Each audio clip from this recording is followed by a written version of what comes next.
Good evening. It is 5 o'clock on Thursday, November 21st. Welcome to the November 2024 meeting of the Omaha Public Power District Board of Directors. Thank you all for joining us in person at the Omaha Douglas Civic Center and remotely via WebEx. I hope you and your loved ones are staying safe and healthy.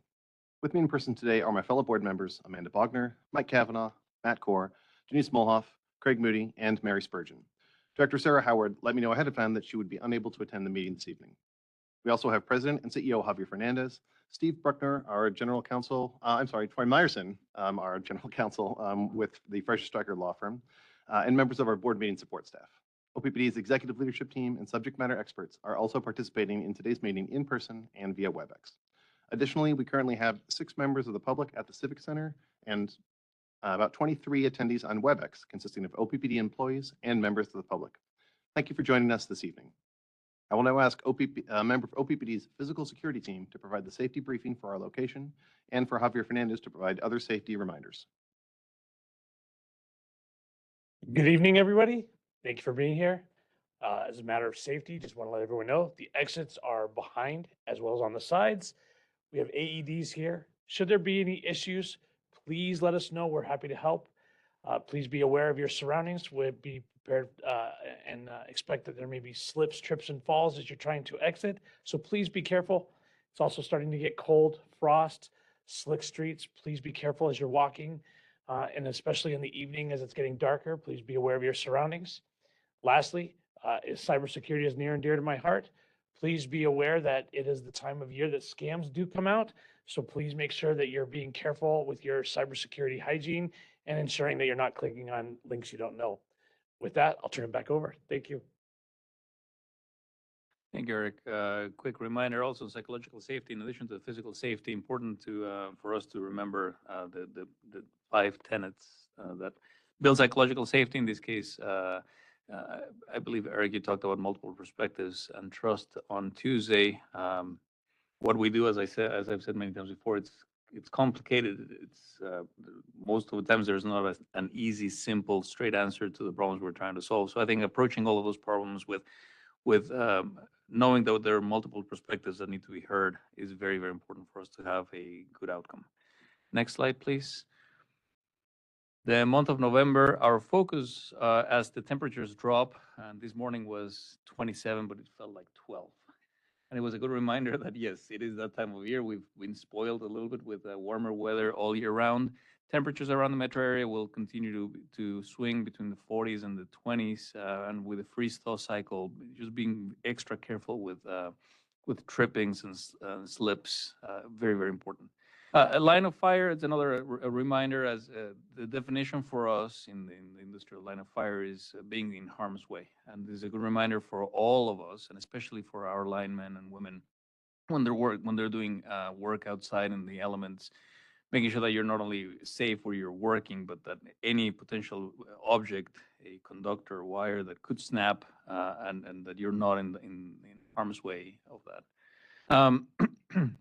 We will hear later on, maybe in the next few months, from Gina Langle on our SD6 monitoring report on safety. But as we continue to hear year over year, we've made a lot of improvements on safety. And the safety incidents, the darts that we continue to get are more soft tissue darts, less severe. However, there's still injuries. So one way we have to avoid those soft tissue injuries is to warm up, to avoiding sprain, strain, or tear injuries, having a good ergonomic position and really warming up your body before you begin any extraneous operation or task. That concludes my safety briefing. Thanks very much. Now we'll run through the guidelines for the conduct of this meeting. This regular board meeting will follow the agenda made available to the public on oppd.com. This meeting is being conducted in person with WebEx conferencing and is being recorded. Our board meetings have public comment periods on the agenda. Comments made by all parties during the meeting are part of the official public record. After the introduction of action items, board members will ask clarifying questions of staff, and then I will ask for public comment. After the public comment, the board will conduct its discussion of the matter and then vote. Also, before we adjourn, there will be an opportunity to comment on any other matters of district business. We will take comments in the room first and then via WebEx. For in-person attendees, if you wish to make a comment, please line up behind the microphone in the center of the room. Please state your name, address, and the name of any organization or person you represent. Each individual will be allotted 3 minutes per matter pending. To assist you, we will use the timer that is located in the room. Ms. Lane will signal when you have 30 seconds remaining, as well as when time is up. If you have written materials, please deliver them to Ms. Lane, and she will receive them for us. For WebEx attendees, if you wish to make a comment, please send the meeting host a message using the chat feature or utilize the hand raise feature. Detailed instructions can be found on the OPPD website and at the link shown on the screen. When I call on a member of the public to speak, please affirm that we can hear you before commencing with your comments. Please state your name, address, and the name of any organization or person you represent. Each individual will be allotted 3 minutes per matter pending. To assist you, we will use the timer that is on the screen and signal when you have 30 seconds remaining, as well as when time is up. If you have written materials, please email them to corporatesecretary@oppd.com, and they will be received on our behalf. For all attendees, please direct your comments to me. I will either respond to you directly or defer response to another board member or officer of the district. The board values and welcomes civil, respectful, clear, and concise communication from the public. During public comments, speakers should refrain from repetitious, profane, or irrelevant comments. Speakers shall refrain from pulling the board, as such vote is not on the agenda and is prohibited by law. Ms. Lane, will you please take the roll call? Director Bogner. Here. Director Kavanaugh. Here. Director Cord. Here. Director Howard is absent. Director Mulhall. Here. Director Moody. Here. Director Spurgeon. Here. Director Williams. Here. Notice of the time and place of this meeting was publicized by notifying the area news media, by publicizing same in the Omaha World Herald, OPPD outlets newsletter, oppd.com, and social media, by displaying such notice on the arcade level of Energy Plaza, and by emailing such notice to each of the district's directors on November 15, 2024. A copy of the proposed agenda for this meeting has been maintained on a current basis and is readily available for public inspection in the office of the district's corporate secretary. Additionally, a copy of the Open Meetings Act is available for inspection on oppd.com and in the meeting room. Our consent agenda action items are: Item 6, approval of the September 2024 financial report, October 2024 meeting minutes, and the November 21st, 2024 agenda. Item 7, SD12 Security and Information Management Monitoring Report, Resolution number 6670. Item 8, LB 1300 Board Compensation Adjustment, Resolution number 6671. Item 9, SD11 Economic Development Monitoring Report, Resolution number 6672. Item 10, Acquisition of Property Rights for North Douglas County Transmission Project, Resolution number 6673. And item 11, Dedication of Real Property to the Village of Dunbar, Resolution number 6674. There are no corrections, changes, or additions to the consent agenda items. I need a motion and a second to approve these items. So move. Second.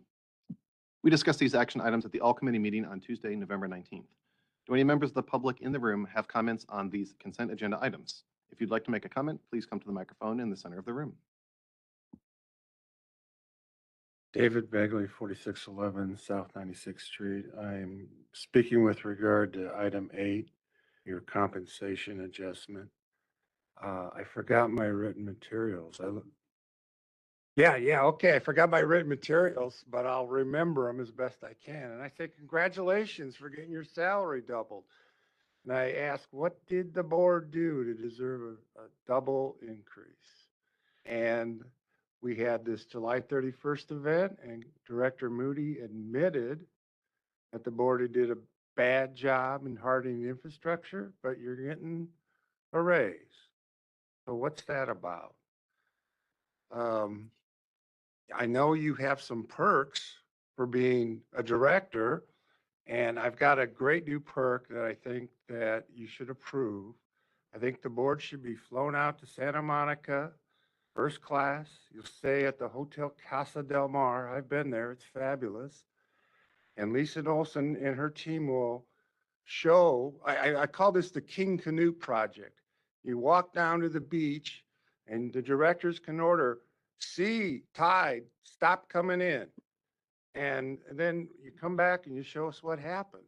And I think what you'll learn is that humans, either through money or by commands, cannot control the weather or the climate or other man-made things.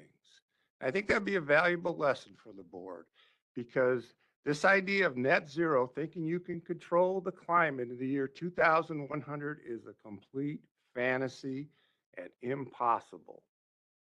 And the other thing I would submit to you that you should consider what the Emperor Marcus Aurelius did. He was a Stoic philosopher, and one of his main precepts of Stoicism is to control what you can control. Now, what the board can do is, and I want you to pay close attention to this, is to make Omaha the data center capital of the United States. You can double OPPD's revenues. Javier knows the demand is there. I told you previously, 32 data centers want to locate here, or they're asking about it. You've got some natural advantages, low cost of capital, cheap real 30 estate, seconds. and a number of other things. And you can add jobs. You can add a lot of jobs to the Omaha area. And if this was I'll say business-like organization, instead of spending $1 million on how to achieve net zero, you would hire a consultant and find out how many jobs you could bring to Omaha by making Omaha the data center capital of the United States. Thank you very much. Are there any additional comments about the consent agenda items in the room? Are there any comments online about the consent agenda items?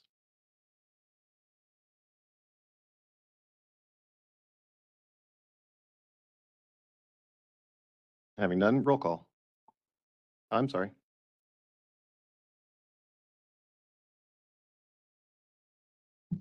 David Corbin,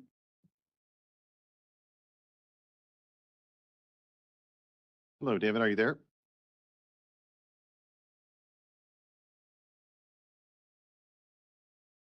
Can you hear me? Yes, we can. Please go ahead. Okay. David Corbin, 1002 North 49th Street, representing Nebraska Sierra Club. Regarding the compensation for increase for the board, I made my statements at the all committee meeting, and I have today's commentary in the Nebraska Examiner explains not that you shouldn't get a raise, but if you get a raise, I do think you should have considered incremental raises, but since you didn't, then the punchline for the headline for the article is "What about us?" And by "What about us," I'm talking about, okay, so you're working harder, so are your customer owners. You're faced with inflation, so are our customer owners. So in that article, which I will attach, it talks about comparisons of incentives from LES and Lincoln, and in almost all categories, OPPD does worse. If you really want to address, you really need to address energy efficiency, as I've said many times. And you set a goal some years ago, which you still haven't met. And so I understand the reasoning behind your rate increase and your salary increase, but I do think you need to do much better in helping your customer owners with energy efficiency and solar. Thank you. Thank you. Are there any other comments?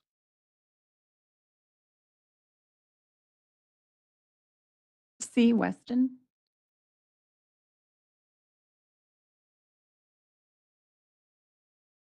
Hello, Cheryl, are you there? Hello? Yes, we can hear you. Please go ahead. Okay, thank you. My comments is, tonight you are approving a great increase to your board salary, plain and simple. And I'm not doubting that you may deserve a raise, but simply doubling your salary. I agree with Mr. Corbin, Dr. Corbin, that maybe it should have been done in increments. However, that's not happening. So let me be very clear. I understand that the current OPPD Board of Directors are doing more work than previous boards. And secondly, that due to the 108th legislature of the state of Nebraska allowed a law that is stated to increase the compensation limits for members of the Board of Directors for the Omaha Public Power District was necessary for effective governance. I get that. You are entitled to fair compensation. It's just that I do not necessarily agree that your salary compensation should be doubled. You are entitled to an increase. What is concerning is that you as Board of Directors are looking at a 2025 rate change proposal. And in the letter that I did mail on the form, the rate changes. I say it is imperative that the Omaha Public Board of Directors look at such a rate increase that will affect its residential customers, particularly those from marginal communities. Look at how the traditionally underserved customers will be able to withstand such a rate increase. As a longtime North Omaha resident, advocate, and member of the North Omaha Ad Hoc Committee, I earnestly request that this Omaha Public Power District Board, before making such a robust proposed 2025 rate change, require your staff to seek out weatherization efficiency funding, federal and state grants, as well as increasing the current OPPD assistant and rebate programs to assist OPPD customers. In addition, I'm requesting that the Omaha Board ask the OPPD staff to provide the board with information regarding the option of on-bill financing. Your consideration of my request before you make a decision to increase the 2025 OPPD rates would be greatly appreciated. 30 seconds. Remember, just as you are entitled to fair compensation, aren't your OPPD customers entitled to fair rates? Cheryl Weston, 1124 Pacific Street, Omaha, Nebraska. Thank you. Thank you. Are there any other comments online?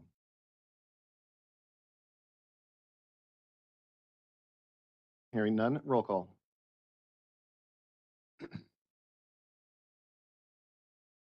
Yes. Sorry, let's do it again. Director Bogner. Yes. Director Kavanaugh. Yes. Director Four. Yes. Director Howard is absent. Director Molhoff. Yes. Director Moody. No. Director Spurgeon. Yes. Director Williams. Yes. Motion carries 6-1. Had to do my math.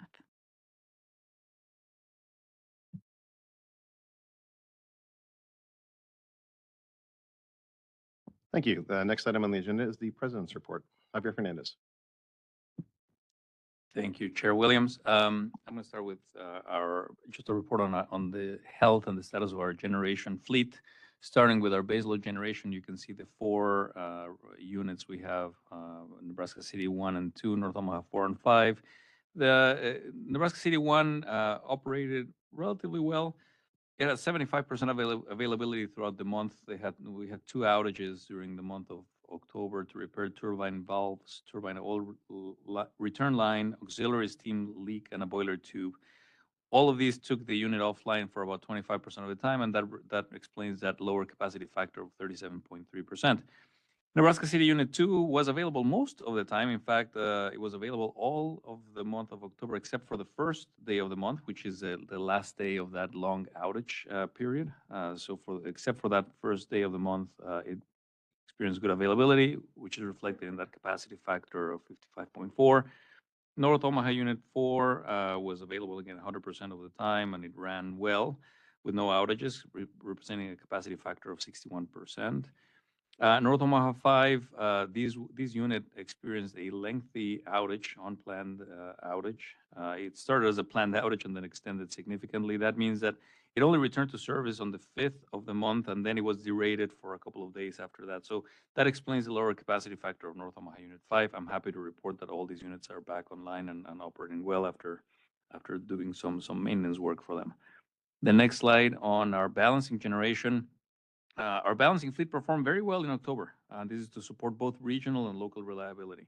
In October, there was nearly perfect starting reliability across the fleet. This is incredible. This is a testament to the hard work from operations, maintenance, and engineering, our asset management team, and integrated work management. We've been working hard on these. We have members here of the team, Clint, You guys have been working really hard over the years to get these units back to that space, and the fact that they had a nearly perfect starting reliability was fantastic. You can see here the capacity factors listed in front of you. It's worth mentioning that as we've entered the winter months, North Omaha unit and now eventually unit 1 and 2 will remain offline due to lack of fuel for those units during the winter. Next slide, please. On the renewable side, as expected, very reliable. Contrary to what some people think, the capacity factor of community solar was 21%. Same with Platteview Solar, 21%. That's exactly what we expect from these facilities during this time of the year. And so they performed as planned. Our capacity factor for wind was actually a little bit higher than planned. It's been very windy, as you can have been able to witness in the past couple of days, with a capacity factor of 42, almost 43% for the month of October. Next slide, please. I'm very excited to report once again, this is not a new award, but the Smart Energy Provider Program is a national designation given by the American Public Power Association. And OPPD once again was awarded this designation this year and will retain it for a 3-year period through 2027. This is the 6th year that APPA has bestowed the designation onto utilities. Different utilities apply for this designation. There's an expert review panel who evaluates and determines the winners. More than 100 public power utilities across the country have received this designation. Over almost 2,000 of them, 100 of them, and we are one of those. Through this program, utilities have a chance to learn, grow, and improve their smart energy practices, as well as serve as an example for others striving for excellence in these areas. Very proud of what the team has done here and continues to do for our customer owners. Next slide, please. On the same excitement tone, I'm really excited. On November 13th, OPPD launched a renewable choice program for small to medium businesses and residential customers. This allows them to offset their carbon emissions associated with energy purchase from OPPD.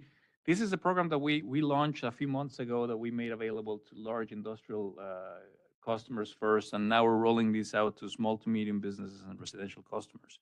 For an additional 1 cent per kilowatt hour, small to medium business and residential customers can purchase renewable energy certificates, or RECs, to match up to 100% of their energy consumption within the district with RECs sourced from OPPD's owned wind generation assets. This is important.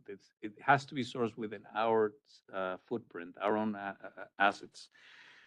The best part of this is that funds generated from this program will be used to support projects dedicated to carbon reductions on OPPD facilities. So it's the gift that keeps on giving on how we continue to sustain our practices, and through funding through these programs, we will continue to reinvest. If you're interested, customers can access the new website to learn more and begin the enrollment process. And to learn more, I think you can see the 2 links at the top of the page. I'm not going to read them out, but you can see those links at the top of the page. You can access those through oppd.com. Next slide, please. New building management system rebates are available to business customers, allowing them the ability to offset the cost of managing their building's energy usage with the help of the BMS rebates. It's another exciting program for small business owners. A building management system provides a centralized platform to monitor and control building systems like HVAC, lighting, power, and security. From an energy efficiency standpoint, it optimizes the operation of building systems to enhance energy efficiency and reduce operational costs. This helps implementing a modern BMS that can cut energy consumption by at least 10%. This is fantastic, again, for the customer owner, for their bill, but it also helps us address many challenges, including resource adequacy, and help us all save energy. You can see the rebate amounts here in front of you. For buildings of less than 20,000 square feet, the rebate would be up to 40% of the project costs, or 75 cents per square feet of heated and cooled conditioned space, for a maximum of $15,000 per project. For buildings of over 20,000 square feet, this rebate covers up to 30% of the project cost, or 60 cents per square foot of heated and cooled conditioned space, for a maximum of up to $100,000. You can find more on the link above. This is something that our teams are very excited about, and we're already working with potential customer owners to take advantage of these. Next, another program, really, really important. Our new Energy Star building rebates are also available to businesses. These rebates are based on the building's performance before and after the energy efficiency improvements are made. This is an opportunity for us to bring older buildings with less energy efficiency to higher standards and really take advantage of the opportunities that that brings. Energy Star certified buildings must earn a score of 75 or more on EPA's 1 to 100 scale. This certification reflects the high energy performance, indoor air quality, and sustainability. It also signals a commitment to sustainability, enhancing market value and reputation. On average, Energy Star buildings use 35% less energy and boast superior indoor air quality. In order for our customers to qualify for the rebate, it's important. The building's initial score must be below 75, and the rebate aims to offset the cost to increase the score to above 75. So really excited about these. To qualify also, you have to work with, your building must be benchmarked by an approved trade ally in Portfolio Manager, the EPA's free benchmarking tool, and the Energy Star score reported as part of the application process. Again, lots of really interesting, really exciting projects that we're bringing to our customers, and we'll continue to do that through the leadership of Tim McAravey and his team. Next, this is going to community events, Connect the Dots. This is not the first time I've reported these. We had another event like this earlier in the year. This time, OPPD partnered with the Nebraska 4-H and the University of Nebraska Extension Office. There were two events held in October, one in Weeping Water on October 16th, and the second on October 22nd in Nebraska City. It's an interactive career exploration for 9th and 10th grade students, and they explore how to connect the dots from early high school through post-secondary into the workplace. And of course, we're hoping that some of them eventually will make their way into joining OPPD's workforce.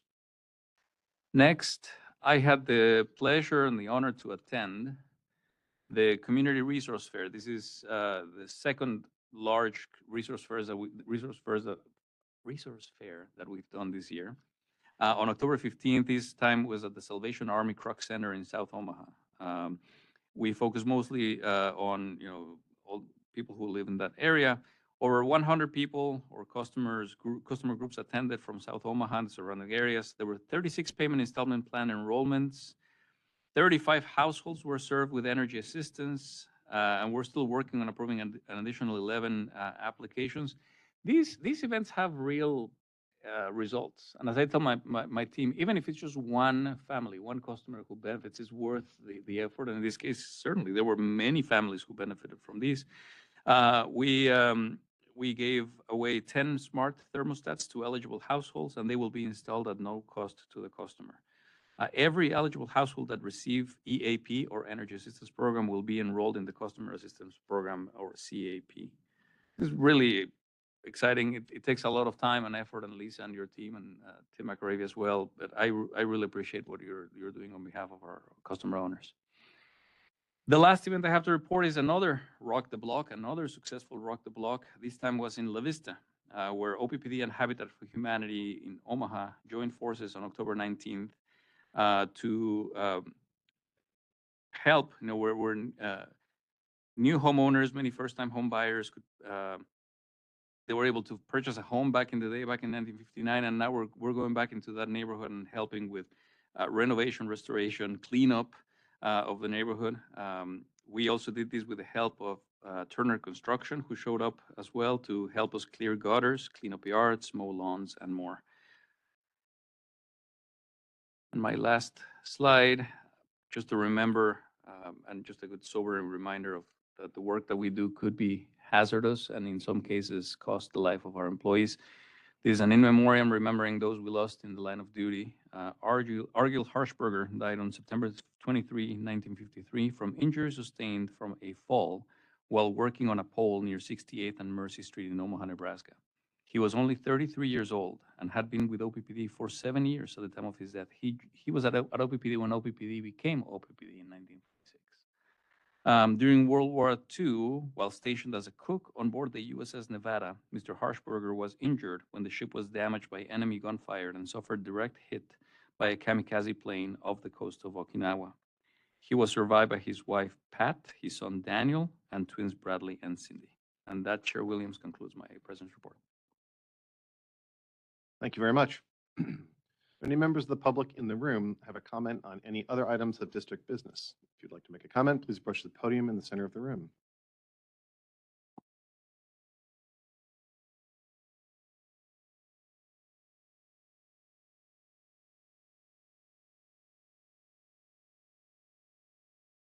David Begley, 4611 South 96th Street.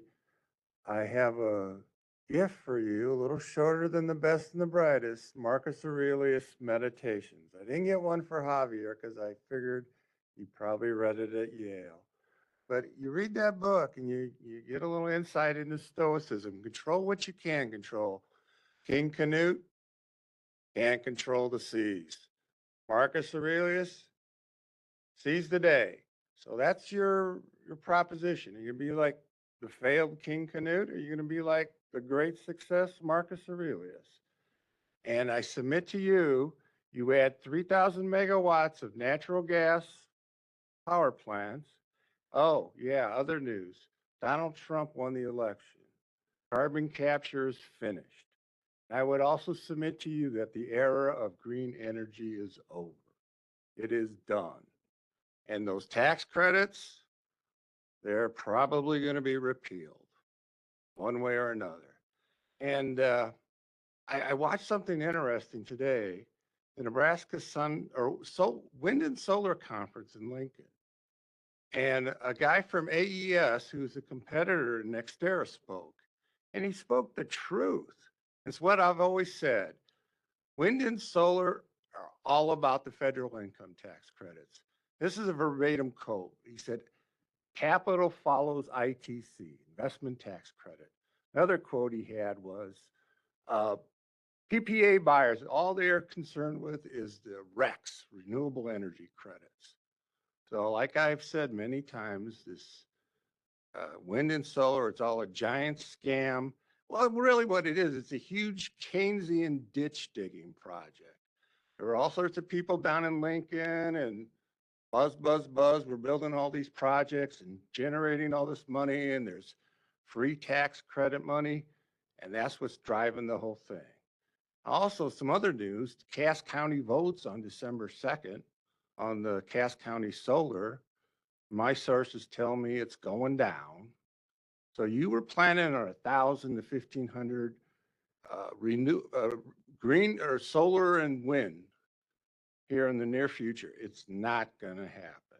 So get real, be a 30 stoic, seconds. control what you can control, get on the stick, and make Omaha the data center capital of the United States. It's been wildly successful in Virginia.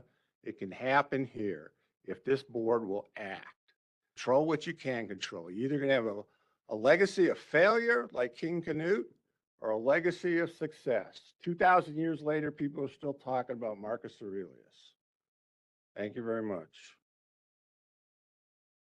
Other comments in the room? Yes, thank you. I'm Ann Harms, 1511 North 113th Plaza, Omaha. This is Isaiah. Yes, I'm Isaiah Johnson. I'm at 1895 Marshy Street, Elkhorn, Nebraska. Okay, and we're with Citizens Climate Lobby. I'm going to read a comment from CCL Omaha. With the OPPD board decision to put off setting an interim emissions reduction metric for 2035 or 2040, Citizens Climate Lobby Omaha wants to remind OPPD board and management of the status of our climate. Citizens Climate Lobby Omaha, we have 800 to 900 members or supporters in the OPPD service territory. We'd like to read to all of you a brief statement from the World Meteorologic Organization released on November 11th, 2024, introducing a short report it authored named the State of Climate 2024 Update for COP29. And here's the quote. The year 2024 is on track to be the warmest year on record after an extended streak of exceptionally high monthly global mean temperatures. The WMO, or World Meteorological Organization State of Climate 2024 Update once again issues a red alert at the sheer pace of climate change in a single generation, turbocharged by ever-increasing greenhouse gas levels in the atmosphere. 2015 to 2024 will be the warmest 10 years on record. The loss of ice from glaciers, sea level rise, and ocean heating are accelerating, and extreme weather is wreaking havoc on communities and economies across the world. The January to September 2024 global mean surface air temperature was 1.54 degrees centigrade, with a margin of uncertainty of 0.13 degrees centigrade above the pre-industrial average, boosted by a warming El Nino event. According to an analysis of 6 international data sets used by WMO, the report was issued on the first day of the UN Climate Change Conference, COP29, in Baku, Azerbaijan. It highlights that the ambitions of the Paris Agreement are in great peril. OPPD board and management, please continue to consider the importance of emissions reductions by OPPD 30 seconds. and the many ratepayer owner comments who urge you to achieve net zero emissions before 2050. Thank you. Thank you both as well. Are there additional comments in the room?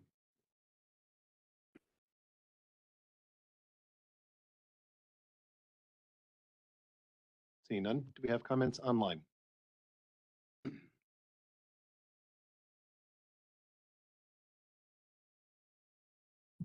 John Pollock.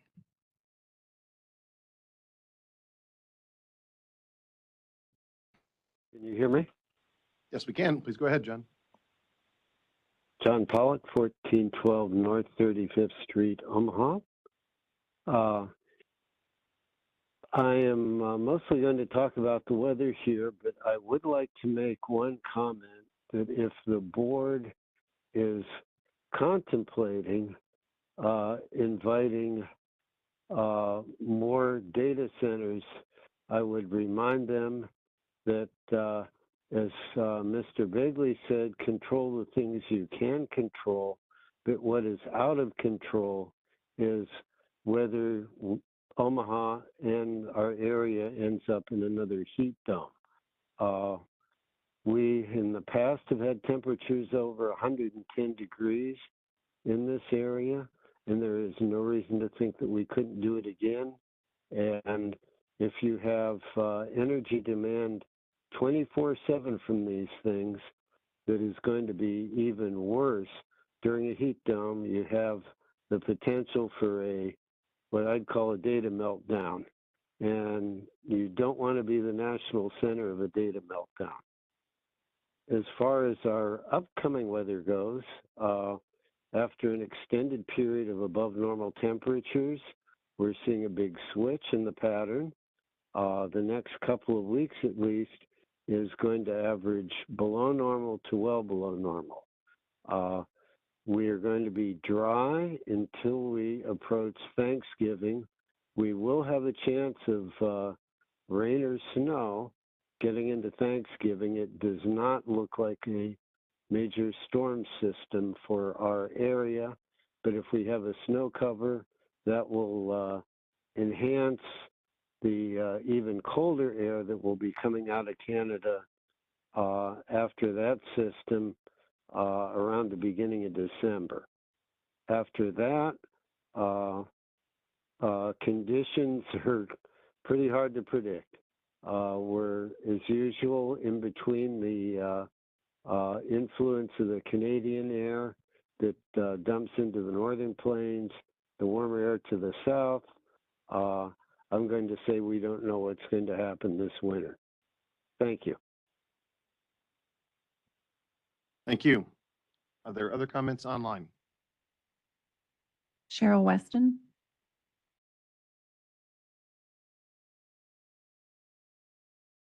Hello, Cheryl. There you go. Cheryl Weston, 1124 Pacific Street, Omaha, Nebraska, 68110. I totally hope that OPPD does not look at trying to make Omaha the data center, a capital of the country. I think it should be looked into if any more data centers come in. What are those jobs that Mr. Begley refers to? They're temporary jobs in the construction. But if you look at the 2 units that are already here in Omaha and those that are in Lincoln, it does not bring in sustaining jobs continuously because it doesn't take those jobs, people to be there at those sites. So I would hope that we would not become the capital of data centers. And then when those data centers are in, they're going to be using up more units of power and at a reduced rate. Who makes up the difference? I don't believe OPPD is going to give away power. So there again, you would be looking at having those high increases that you are proposing for 2025. Somebody has to pay when big companies or corporations are able to have reduced rates. Somebody has to pay for that. And that ends up being the little people. It ends up being whether they be urban or rural, it's still the other people who have to pay and make up that difference. Thank you for the time. Thank you. Are there additional comments online?